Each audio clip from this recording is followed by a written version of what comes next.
नमस्कार मंडळी. सध्या आपण आहोत कुंकेश्वरच्या पवित्र भूमीत आणि आता निघलोय देवगडच्या विंडमिल गार्डनकडे. म्हणजे एकाकडे देवाचं दर्शन झालंय, आता वाऱ्याचं दर्शन घ्यायला चाललोय. कोकणातले रस्ते म्हणजे काय सांगू. बाईक चालवायची की निसर्ग बघायचा हा प्रश्न पडतोय. आणि मी जर जास्त निसर्ग बघायला लागलो तर पुढचा व्हिडिओ हॉस्पिटलमधून करावा लागेल. एका बाजूला समुद्र, दुसऱ्या बाजूला डोंगर आणि मध्ये मी. अगदी सँडविचमध्ये अडकलेल्या बटाट्यासारखी माझी अवस्था झाली. कोकणातील वळण एवढी आहेत की कधी कधी वाटतं गुगल मॅप सुद्धा म्हणत असेल, भाऊ सरळ रस्ता नव्हता का इथे. आता आपण देवगडच्या दिशेने जातोय. देवगड म्हणलं की लोकांना आंबा आठवतो, पण माझ्यासारख्या भुकेल्या माणसाला तर प्रत्येक गावात खाणंच आठवतं.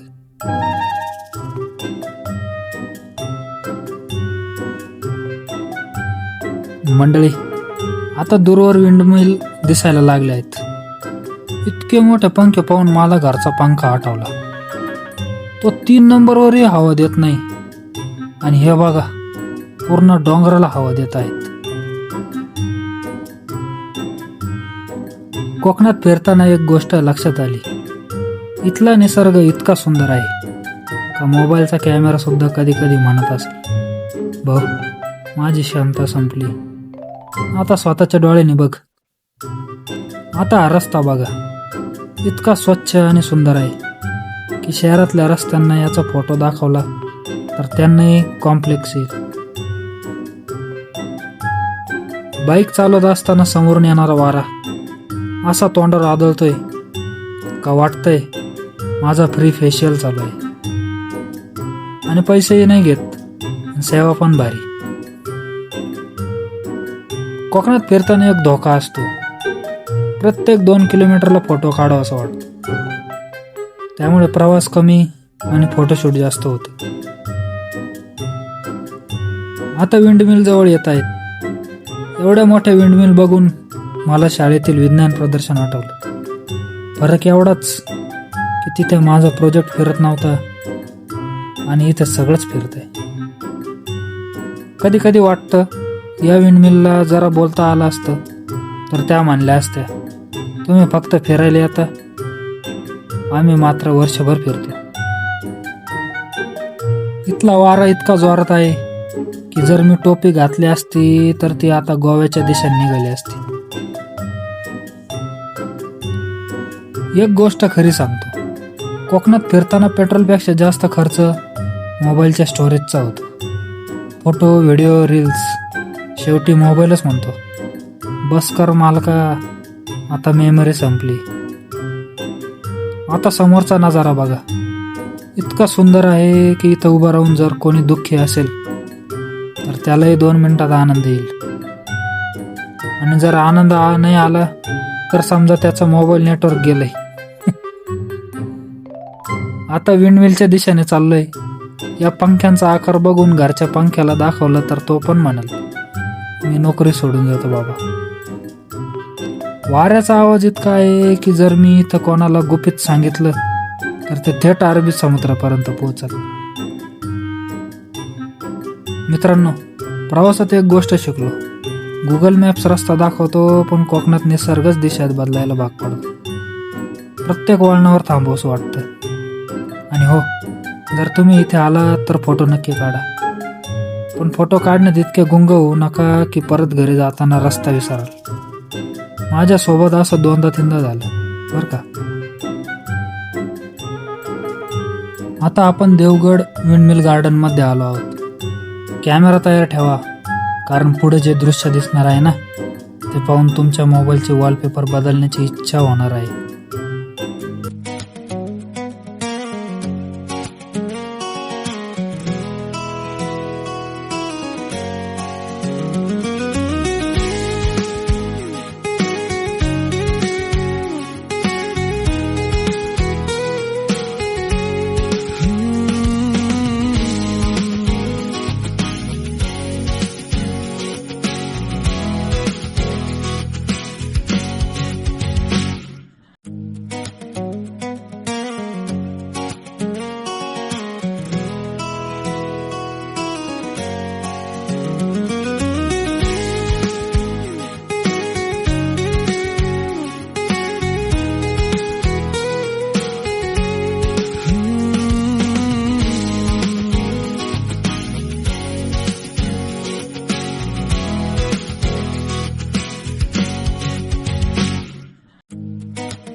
तर मित्रांनो, सध्या मी उभा आहे देवगड विंडमिल गार्डनमध्ये आणि इथला वारा बघून वाटतंय की निसर्गाने AC फुल स्पीडवर चालू केलंय. सर्वात आधी या विंडमिलकडे बघा. एवढे मोठे पंखे मी आयुष्यात पाहिले नव्हते.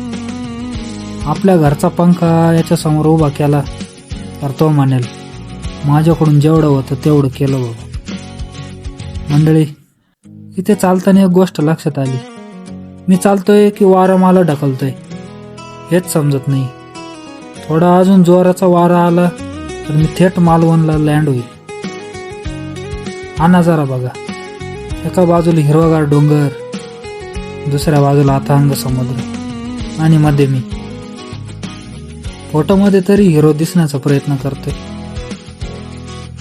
इथे फोटो काढायला आलात तर एक सल्ला, केस व्यवस्थित करून फोटो काढायचा विचार करू नका, कारण वारं म्हणतो हेअरस्टाईल माझ्या हातात आहे. मित्रांनो, या विंडमिल दिवसभर फिरत असतात. मला वाटतं आपल्या गावातल्या काही लोकांच्या गप्पांनाही इतका स्टॅमिना नसतो. गार्डनमध्ये फिरताना इतका मस्त वारा लागतोय की जिमला जाण्याची गरजच नाही. चालत चालतच कॅलरीज बर्न होत आहेत आणि भूकही दुप्पट लागते. आता मी थोडा शांत उभा राहून निसर्गाचा आनंद घेणार होतो, पण वाऱ्याने ठरवलंय की शांत बसून द्यायचं नाही. मित्रांनो, इथं आल्यावर एक गोष्ट नक्की समजली. विंडमिल गार्डनमध्ये वाऱ्याची कमतरता नाही, पण मोबाईलने व्हिडिओ काढताना आवाज रेकॉर्ड करणं ही खरी परीक्षा आहे. मी आता या विंडमिलच्या खाली उभा आहे. वर बघितलं की मान दुखते आणि फोटो काढायला गेलं की कॅमेऱ्यात पूर्ण विंडमिलच बसत नाही. इथला वारा इतका जोरात आहे की जर खिशात नोट असेल तर ती आता स्वतःचा स्वतंत्र प्रवास सुरू करेल. एक गोष्ट सांगा, आपल्याकडे घरात वीज गेली की आपण लगेच तक्रार करतो, पण ही विंडमिल बिचारी दिवस रात्र फिरून वीज तयार करते. तिचं कौतुक मात्र कोणी करत नाही. इथं फिरताना मला असं वाटतंय की मी एखाद्या चित्रपटाच्या शूटिंगला आलो आहे. फरक फक्त एवढाच की हिरोची एंट्री हेलिकॉप्टरने होते आणि मी बाईकवर आलोय. समोर दिसणारा समुद्र आणि मागे फिरणाऱ्या विंडमिल्स, असा कॉम्बिनेशन पाहून कॅमेरामॅन म्हणतोय, मालक अजून किती शूट करायचं. मोबाईल गरम झालाय. मित्रांनो, जर तुम्ही इथे संध्याकाळच्या वेळी आलात ना, तर सूर्यास्त आणि विंडमिलचं दृश्य अगदी डोळ्यात साठवून ठेवावं असं वाटतं. फोटो काढाल, व्हिडिओ काढाल, पण प्रत्यक्षात दिसणारं सौंदर्य वेगळंच असतं. चला, आता गार्डनचा अजून थोडा फेरफटका मारू, कारण कोकणात एक नियम आहे, जिथे निसर्ग सुंदर दिसतो तिथून लगेच निघायचं नसतं. आता मी या गार्डनमध्ये निवांत फिरतोय, पण निवांत हा शब्द फक्त माझ्यासाठी आहे. विंडमिल मात्र सतत कामावर आहेत. एक गोष्ट लक्षात आली का? आपण माणसं थोडं काम केलं की चहा शोधतो, पण या विंडमिल बिचाऱ्या 24 तास फिरत असतात. त्यांना ना चहा, ना सुट्टी, ना शनिवार रविवार. इथे उभं राहून फोटो काढताना मी एकदम स्टायलिश पोज दिली होती, पण वाऱ्याने अशी हेअरस्टाईल केली की फोटो पाहून मला स्वतःला ओळखायला वेळ लागला. समुद्राकडून येणारा हा गार वारा आणि डोंगरावरचं हे शांत वातावरण, खरंच मन फ्रेश होतं. शहरात असतो तर आता हॉर्न, ट्रॅफिक आणि धूळ यांच्याशीच सामना चालू असता. मित्रांनो, तुम्ही जर इथे आलात तर एक काम नक्की करा. 2 मिनिटं मोबाईल बाजूला ठेवा आणि फक्त निसर्ग बघा, कारण काही दृश्य कॅमेऱ्यात नाही तर आठवणीत जास्त सुंदर दिसतात. आता मी थोडं पुढं चाललो आहे. प्रत्येक ठिकाणी उभं राहून वाटतंय हा फोटो बेस्ट, आणि 2 पावलं पुढे गेल्यावर वाटतं नाही हाच बेस्ट. खरं सांगायचं तर विंडमिलकडे बघून प्रेरणा मिळते. किती वारा आला, किती वातावरण बदललं तरी त्या फिरत राहतात, आणि आपण मोबाईलची बॅटरी 10% झाली की टेन्शन सुरू. चला मंडळी, अजून थोडे एक्सप्लोर करूया देवगडचा हा वारा आणि नजारा आणि हा भन्नाट अनुभव अजून संपलेला नाही. पुढे काय दिसतंय ते पाहूया. इथे फिरताना एक गोष्ट नक्की जाणवते. निसर्गाने या ठिकाणाला भरभरून सौंदर्य दिले आणि मी मात्र अजूनही योग्य अँगल शोधतोय. आता समोर बघा, या विंडमिल किती शांतपणे फिरतायत. माझ्या अलार्मपेक्षा जास्त जबाबदार आहेत ते. अलार्म तर सकाळी बंद होतो, पण या दिवसभर काम करतो. वारा इतका मस्त आहे की इथं 5 मिनिटं उभं राहिलं की मन फ्रेश होतं आणि 10 मिनिटं उभं राहिलं की केस कुठे गेले ते शोधावं लागतं. मी आता चालत चालत गार्डन एक्सप्लोअर करतोय, पण प्रत्येक ठिकाणी थांबून व्हिडिओ काढायचा मोह होतोय. त्यामुळे फिरणं कमी आणि शूटिंग जास्त चाललंय. मित्रांनो, कोकणातल्या प्रत्येक ठिकाणची एक खास गोष्ट असते.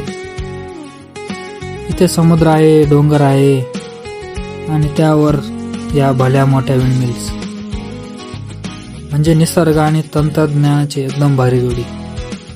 आणि हो, जर तुम्ही इथे मित्रांसोबत आलात तर फोटो काढायला वेळ कमी पडेल, पण जर एकटे आलात तर सेल्फी काढायला किमान 50 वेळा मोबाईलची जागा बदलावी लागेल. समोरचा हा नजारा पाहून एक अजून थोडा वेळ इथेच बसावं, कारण अशा जागा रोज रोज बघायला मिळत नाही.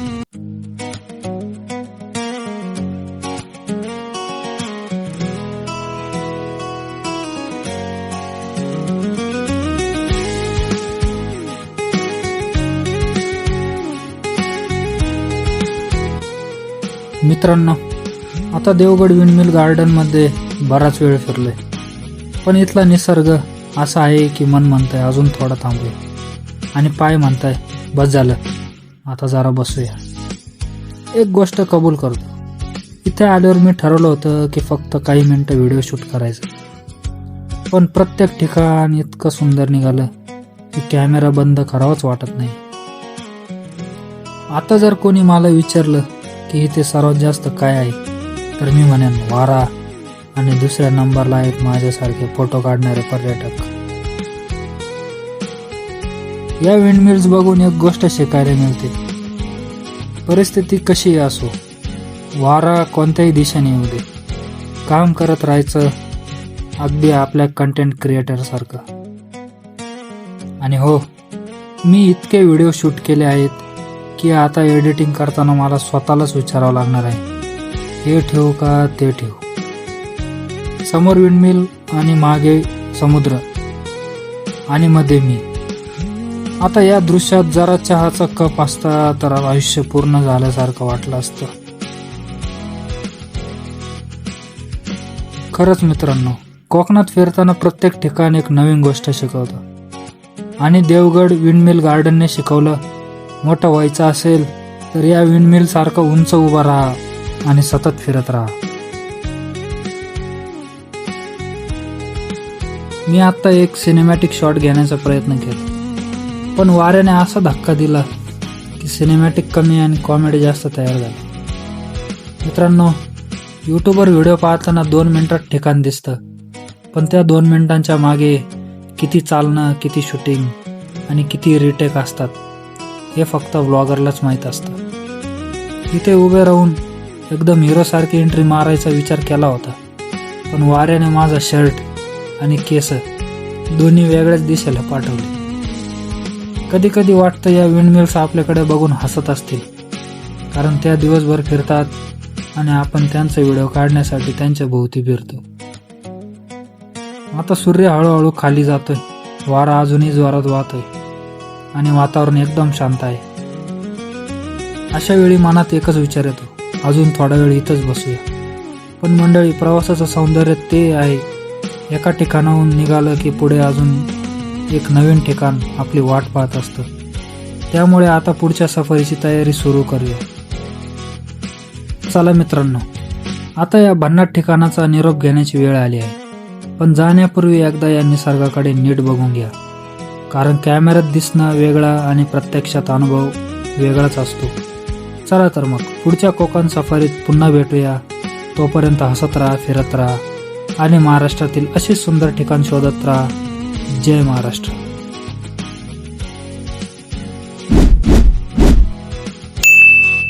Full video available on YouTube.